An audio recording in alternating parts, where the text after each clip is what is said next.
ਜਦੋਂ 50 ਤੇ ਜਾਂਦੀ ਆ ਤਾਂ ਫਿਰ ਇੱਦਾਂ ਵਿੱਥੀ ਛੱਡ ਜਾਂਦੀ ਆ। ਆਹ ਦੇਖੋ ਨਾ 50 ਤੇ ਜਾਂਦੀ ਆ ਤਾਂ ਉੱਤੋਂ ਨਾਲ ਪੈਪ ਫੁੱਲ ਕਰ ਜਾਂਦੀ ਆ। ਜਦੋਂ ਫਿਰ ਫ੍ਰੀਕੁਐਂਸੀ ਧੁੱਪ ਮਾੜੀ ਜਿਹੀ ਬੱਦਲ ਅੱਗੇ ਆਉਂਦਾ ਤਾਂ ਫਿਰ ਘਟਾਈ ਜਾਂਦੀ ਆ। ਆਹ ਦੇਖੋ ਮਾਸ਼ਾਅੱਲਾ ਪਾਣੀ ਕਿੱਦਾਂ ਪ੍ਰੈਸ਼ਰ ਨਾਲ ਕੱਢਦਾ 7 ਦਾ ਪੰਪ।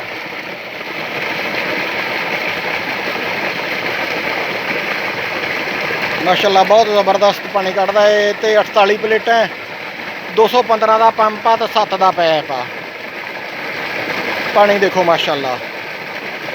ਅੱਲਾ ਪਾਕ ਨਜ਼ਰੇ ਬਦ ਤੋਂ ਬਚਾਵੇ, ਸਹੀ ਸਲਾਮਤ ਅੱਲਾ ਕਰੇ ਚੱਲਦੀ ਰਹੇ।